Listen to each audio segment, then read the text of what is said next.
हरे कृष्णा, जय श्री हरि, ओम नमः शिवाय। प्रिय भक्तजनों, आज बृहस्पतिवार के पावन दिन आप बृहस्पति देव जी की बड़ी ही दुर्लभ और सभी मनोकामनाओं को पूर्ण करने वाली कथा सुनेंगे। इस कथा को सुनने से भक्तों की सभी मनोकामनाएं भगवान बृहस्पति देव की कृपा से पूर्ण हो जाती हैं। तो आइए बड़ी ही श्रद्धा और प्रसन्न चित्त मन से इस कथा को सुनते हैं। सर्वप्रथम बृहस्पतिवार की पूजा विधि। बृहस्पतिवार को जो भी स्त्री पुरुष व्रत करे उनको चाहिए कि वह दिन में एक ही समय भोजन करें, क्योंकि बृहस्पतिश्वर भगवान का इस दिन पूजन होता है। भोजन पीले चने की दाल आदि का करें, परंतु नमक नहीं खावें और पीले वस्त्र पहनें। पीले ही फलों का प्रयोग कर पीले चंदन से पूजन करें। पूजन के बाद प्रेम पूर्वक गुरु महाराज की कथा सुननी चाहिए। इस व्रत को करने से मन की इच्छाएं पूरी होती हैं और बृहस्पति महाराज प्रसन्न होते हैं तथा धन, पुत्र, विद्या तथा मनवांछित फलों की प्राप्ति होती है। परिवार को सुख शांति मिलती है। इसलिए यह व्रत सर्वश्रेष्ठ और अति फलदायक सब स्त्री व पुरुषों के लिए है।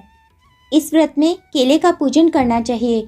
कथा और पूजन के समय तन, मन, क्रम, वचन से शुद्ध होकर जो इच्छा हो बृहस्पति देव की प्रार्थना करनी चाहिए। उनकी इच्छाओं को बृहस्पति देव अवश्य पूर्ण करते हैं, ऐसा मन में दृढ़ विश्वास रखना चाहिए। बोलो बृहस्पति भगवान की जय। श्री बृहस्पतिवार व्रत कथा।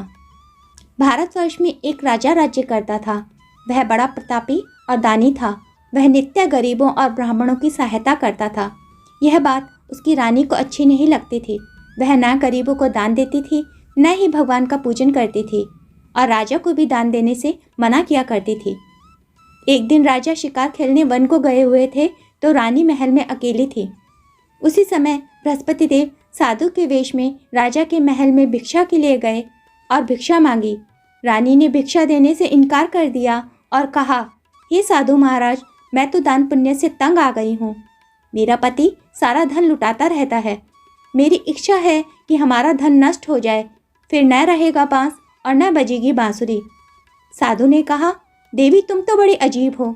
धन संतान तो सभी चाहते हैं, पुत्र और लक्ष्मी तो पापी के घर भी होने चाहिए। यदि तुम्हारे पास अधिक धन है तो भूखों को भोजन दो, प्यासों के लिए प्याऊ बनवाओ, मुसाफिरों के लिए धर्मशाला खुलवाओ। जो निर्धन अपनी कुंवारी कन्याओं का विवाह नहीं करा सकते उनका विवाह करा दो। ऐसे और भी कई कार्य हैं जिनके करने से तुम्हारा यश लोक परलोक में फैलेगा। परंतु रानी पर उपदेश का कोई प्रभाव ना पड़ा। वह बोली, महाराज आप मुझे कुछ ना समझाएं, मैं ऐसा धन नहीं चाहती जो हर जगह बांटती फिरूं। साधु ने उत्तर दिया, यदि तुम्हारी ऐसी इच्छा है तो तथास्तु। तुम ऐसा करना कि बृहस्पतिवार को घर लीपकर पीली मिट्टी से अपना सर धोकर स्नान करना, भट्टी चढ़ाकर कपड़े धोना। ऐसा करने से आपका सारा धन नष्ट हो जाएगा। इतना कहकर वह साधु वहाँ से अंतर्ध्यान हो गए। जैसे वह साधु कहकर गया था, रानी ने वैसा ही किया। 6 बृहस्पतिवार ही बीते थे कि उनका समस्त धन नष्ट हो गया और भोजन के लिए दोनों तरसने लगे, सांसारिक भोगों से दुखी रहने लगे। तब वह राजा रानी से कहने लगा कि तुम यहाँ पर रहो, मैं दूसरे देश में जाऊँ, क्योंकि यहाँ पर मुझे सभी मनुष्य जानते हैं, इसलिए कोई कार्य भी नहीं कर सकता। देश चोरी परदेश भीख बराबर है। ऐसा कहकर राजा परदेश चला गया। वहाँ जंगल को जाता और लकड़ी काट कर लाता और शहर में बेचता। इस तरह जीवन व्यतीत करने लगा। एक दिन दुखी होकर जंगल में एक पेड़ के नीचे निश्चित रूप से आसन जमाकर बैठ गया। वह अपनी दशा को याद करके व्याकुल होने लगा। बृहस्पतिवार का दिन था। एकाएक उसने देखा कि निर्जन वन में एक साधु प्रकट हुआ। वह साधु वेश में स्वयं बृहस्पति देवता थे। लकड़हारे के सामने आकर बोले, हे लकड़हारे, इस सुनसान जंगल में तू चिंता मग्न क्यों बैठा है? लकड़हारे ने दोनों हाथ जोड़कर प्रणाम किया और उत्तर दिया, महात्मा जी, आप सब कुछ जानते हैं, मैं क्या कहूँ। यह कहकर रोने लगा और साधु को आत्मकथा सुनाई। महात्मा जी ने कहा, तुम्हारी स्त्री ने बृहस्पतिवार के दिन वीर भगवान का निरादर किया है, जिसके कारण रुष्ट होकर उन्होंने तुम्हारी यह दशा कर दी है। अब तुम चिंता को दूर करके मेरे कहने पर चलो तो तुम्हारे सब कष्ट दूर हो जाएंगे और भगवान पहले से भी अधिक संपत्ति देंगे। तुम बृहस्पतिवार के दिन पाठ किया करो। 2 पैसे के चने मुनक्का मंगवाकर उसका प्रसाद बनाओ और शुद्ध जल के लोटे में शक्कर मिलाकर अमृत तैयार करो। कथा के पश्चात अपने सारे परिवार और सुनने वाले प्रेमियों में अमृत व प्रसाद बांटकर आप भी ग्रहण किया करो। ऐसा करने से भगवान बृहस्पति देव आपकी सभी मनोकामनाएं पूरी करेंगे। साधु के ऐसे वचन सुनकर लकड़हारा बोला, हे प्रभु, मुझे लकड़ी बेचकर इतना पैसा नहीं मिलता जिससे भोजन करने के उपरांत कुछ बचा सकूं। मैंने रात्रि में अपनी स्त्री को व्याकुल देखा है। मेरे पास कुछ भी नहीं जिससे उसकी खबर मंगा सकूं। साधु ने कहा, हे लकड़हारे, तुम किसी बात की चिंता मत करो। बृहस्पतिवार के दिन तुम रोजाना की तरह लकड़ियां लेकर शहर को जाओ। तुमको रोज से दुगना धन प्राप्त होगा, जिससे तुम भली भांति भोजन कर लोगे और बृहस्पति देव की पूजा का सारा सामान भी आ जाएगा। इतना कहकर साधु अंतर्ध्यान हो गए। धीरे धीरे समय व्यतीत होने पर फिर वही बृहस्पतिवार का दिन आया। लकड़हारा जंगल से लकड़ी काटकर किसी भी शहर में बेचने गया। उसे उस दिन और दिन से अधिक पैसा मिला। राजा ने चना गुड़ आदि लाकर गुरुवार का व्रत किया। उस दिन से उसके सभी कलेश दूर हो गए। परंतु जब दोबारा गुरुवार का दिन आया तो बृहस्पतिवार का व्रत करना भूल गया। इस कारण बृहस्पति भगवान नाराज हो गए। उस दिन से उस नगर के राजा ने विशाल यज्ञ का आयोजन किया तथा शहर में यह घोषणा करवा दी कि कोई भी मनुष्य अपने घर में भोजन न बनावे, न आग जलावे। समस्त नागरिक मेरे यहाँ भोजन करने आवे। इस आज्ञा को जो न मानेगा उसको फांसी की सजा दी जाएगी। इस तरह की घोषणा संपूर्ण नगर में करवा दी गई। राजा की आज्ञानुसार शहर के सभी लोग भोजन करने गए, लेकिन लकड़हारा कुछ देर से पहुंचा। इसलिए राजा उसको अपने साथ घर लिवा ले गए और ले जाकर भोजन करा रहे थे तो रानी की दृष्टि उस खूंटी पर पड़ी जिस पर उसका हार लटका हुआ था। वह वहां दिखाई नहीं दिया। रानी ने निश्चय किया कि मेरा हार इसी मनुष्य ने चुरा लिया है। उसी समय पुलिस को बुलाकर उसको जेल खाने में डलवा दिया। जब लकड़हारा जेल खाने में पड़ गया और बहुत दुखी होकर विचार करने लगा कि न जाने कौन से पूर्व जन्म के कर्म से मेरे लिए दुख प्राप्त हुआ है, और उसी साधु को याद करने लगा जो कि जंगल में मिला था। उसी समय तत्काल बृहस्पति देव साधु के रूप में प्रकट हो गए और उसकी दशा को देखकर कहने लगे, अरे मूर्ख, तूने बृहस्पतिवार की कथा नहीं करी, इसी कारण तुझे दुख प्राप्त हुआ है। अब चिंता मत कर, बृहस्पतिवार के दिन जेल खाने के दरवाजे पर 4 पैसा पड़े मिलेंगे। उनसे तू बृहस्पति देव की पूजा करना, तेरी सभी कष्ट दूर हो जाएंगे। बृहस्पतिवार के रोज उसे 4 पैसे पड़े मिले। लकड़हारे ने कथा कही। उसी रात्रि को बृहस्पति देव ने उस नगर के राजा को सपने में कहा, हे राजा, तुमने जिस आदमी को जेल खाने में बंद कर दिया है वह निर्दोष है, वह राजा है, उसे छोड़ देना। रानी का हार उसी खूंटी पर लटका है। अगर तू ऐसा नहीं करेगा तो मैं तेरे राज्य को नष्ट कर दूंगा। इस तरह रात्रि के स्वप्न को देखकर राजा प्रातःकाल उठा और खूंटी पर हार देखकर लकड़हारे को बुलाकर क्षमा मांगी तथा लकड़हारे को योग्य सुंदर वस्त्र आभूषण देकर विदा किया तथा बृहस्पति देव की आज्ञा अनुसार लकड़हारा अपने नगर को चल दिया। राजा जब अपने नगर के निकट पहुंचा तो उसे बड़ा ही आश्चर्य हुआ। नगर में पहले से अधिक बाग, तालाब, कुएं तथा बहुत सी मंदिर, धर्मशालाएं आदि बन गए थे। राजा ने पूछा, यह किसका बाग और धर्मशाला है? तब नगर के सब लोग कहने लगे, यह सब रानी और बांदी के हैं। तो राजा को आश्चर्य हुआ और देखकर गुस्सा भी आया। जब रानी ने यह खबर सुनी कि राजा आ रहे हैं तो उसने बांदी से कहा, हे दासी, देख राजा हमको कितनी बुरी हालत में छोड़कर गए थे। वह हमारी ऐसी माली हालत देखकर लौट ना जाए, इसलिए तू दरवाजे पर खड़ी हो जा। आज्ञा अनुसार दासी दरवाजे पर खड़ी हो गई और जब राजा आए तो उन्हें अपने साथ अंदर लिवा लाई। तब राजा ने क्रोध करके अपनी तलवार निकाली और अपनी रानी से पूछने लगा कि यह सब धन तुम्हें कैसे प्राप्त हुआ? तब रानी ने कहा, यह सब धन हमें बृहस्पति देव जी के इस व्रत के प्रभाव से प्राप्त हुआ है। राजा ने निश्चय किया कि 7 रोज बाद तो सभी बृहस्पति देव का पूजन करते हैं, परंतु मैं रोजाना दिन में 3 बार कहानी कहा करूँगा तथा रोज व्रत किया करूँगा। अब हर समय राजा के दुपट्टे में चने की दाल बंधी रहती तथा दिन में 3 बार कहानी कहता। एक रोज राजा ने विचार किया कि चलो अपनी बहन के यहाँ हो आवे। तरह निश्चय कर राजा घोड़े पर सवार हो अपनी बहन के यहाँ को चलने लगा। मार्ग में उसने देखा कि कुछ आदमी एक मुर्दे को लिए जा रहे हैं। उन्हें रोककर राजा कहने लगा, अरे भाइयों, मेरी बृहस्पति देव जी की कहानी सुन लो। वे बोले, लो हमारा तो आदमी मर गया, इसको अपनी कथा की पड़ी है। परंतु कुछ आदमी बोले, अच्छा कहो, हम तुम्हारी कथा भी सुनेंगे। राजा ने दाल निकाली और जब कथा आधी हुई तो मुर्दा हिलने लगा और जब कथा समाप्त हुई तो वह मनुष्य राम राम करके खड़ा हो गया। आगे मार्ग में उसे एक किसान खेत में हल चलाता मिला। राजा ने उसे देखा और उससे बोला, अरे भैया, तुम मेरी बृहस्पतिवार की कथा सुन लो। किसान बोला, जब तक मैं तेरी कथा सुनूंगा तब तक 4 हरैया जोत लूंगा, जा अपनी कथा किसी और को सुनाना। इस तरह राजा आगे को चलने लगा। राजा के हटते ही बैल पछाड़ खाकर गिर गए तथा उसके पेट में बहुत जोर से दर्द होने लगा। उस समय किसान की माँ उसके लिए रोटी लेकर आई। उसने यह सब देखा तो अपने पुत्र से सब हाल पूछा और बेटे ने सभी हाल कह दिया। तो बुढ़िया दौड़ी दौड़ी उस घुड़सवार के पास गई और उससे बोली कि मैं तेरी कथा सुनूंगी, तू अपनी कथा मेरे खेत पर चलकर ही कहना। राजा ने बुढ़िया के खेत पर जाकर कथा कही, जिसको सुनते ही बैल उठकर खड़े हो गए तथा किसान के पेट का दर्द बंद हो गया। राजा अपनी बहन के घर पहुंचा। बहन ने भाई की खूब मेहमानी की।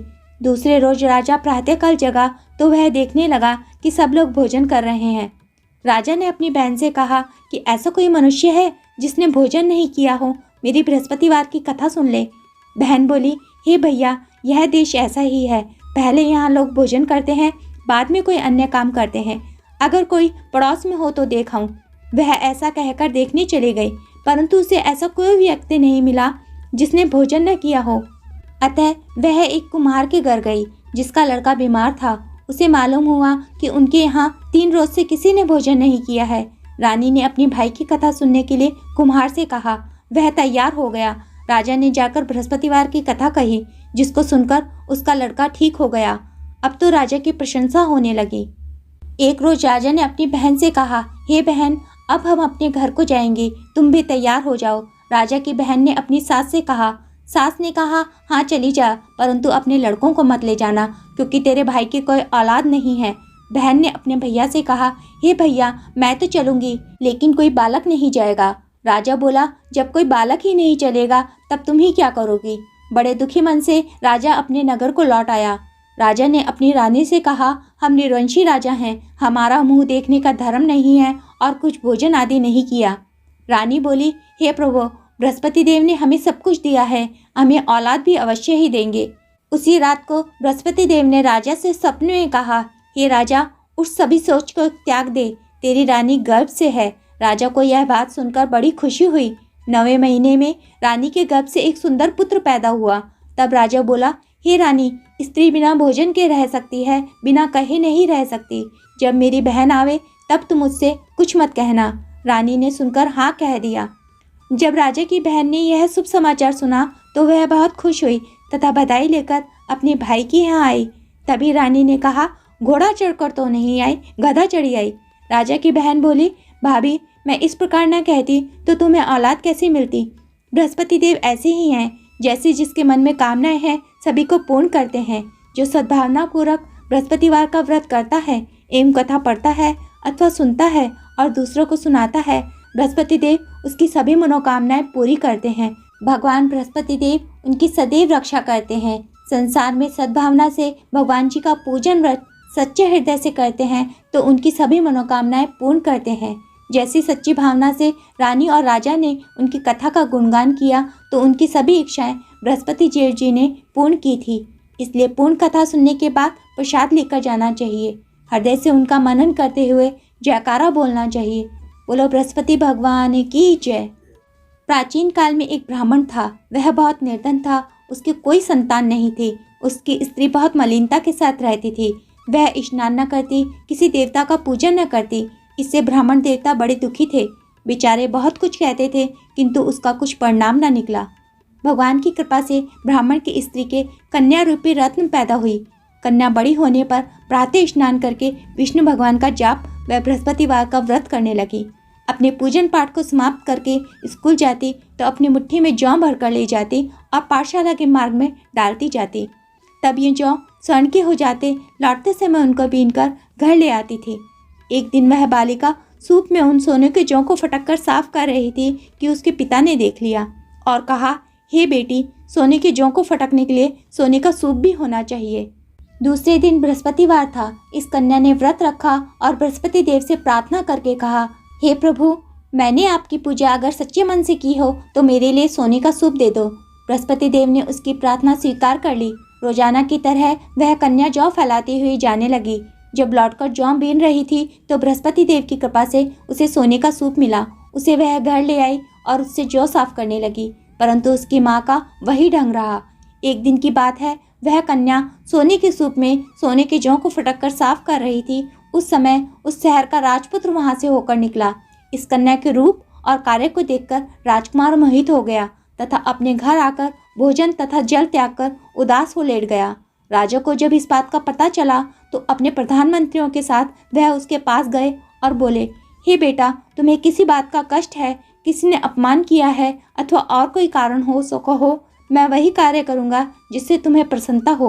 अपने पिता की राजकुमार ने बातें सुनी तो वह बोला, मुझे आपकी कृपा से किसी बात का दुख नहीं है, किसी ने मेरा अपमान भी नहीं किया, परंतु मैं उस लड़की के साथ विवाह करना चाहता हूँ जो सोने के सूप में जौ साफ कर रही थी।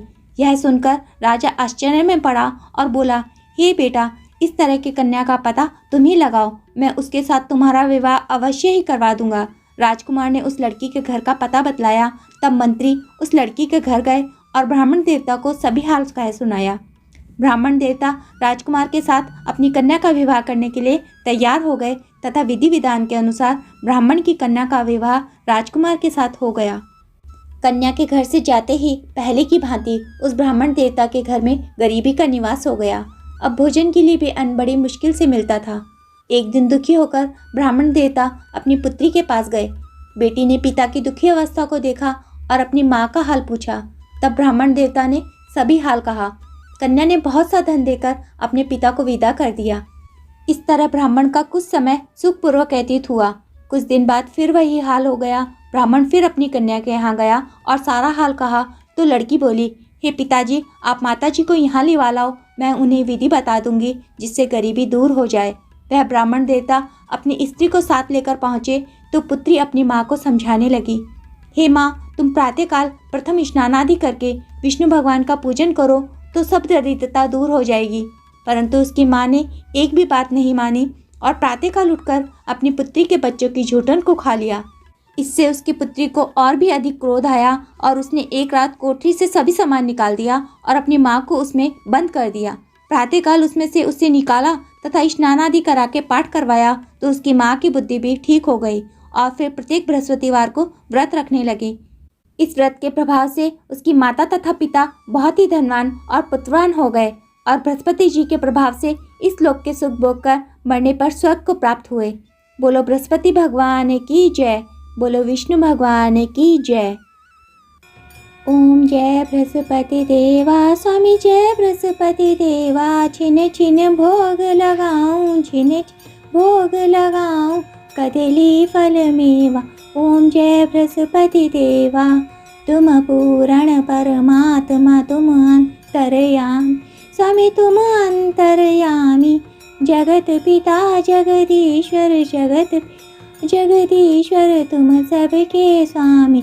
ओम जय बृहस्पति देवा, चरणामृत निज निर्मल सब पातक हरता, स्वामी सब पातक हरता, सकल मनोरथ दायक, सकल मनोरथ दायक, कृपा करो भरता।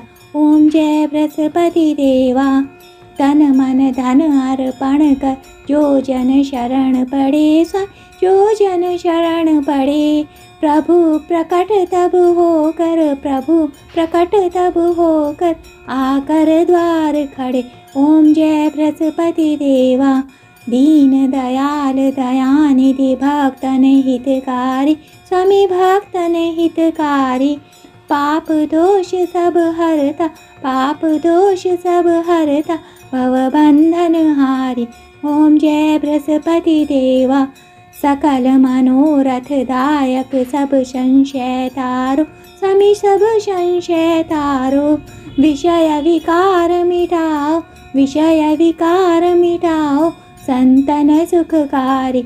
ओम जय बृहस्पति देवा, जो कोई आरती तेरी प्रेम सहित गावे, स्वामी नृत्य कर गावे, ज्येष्ठानंद बंद सो, ज्येष्ठानंद बंद सो, निश्चय फल पावे। ओम जय बृहस्पति देवा। सब बोलो भगवान विष्णु की जय, बोलो बृहस्पति देव भगवान की जय।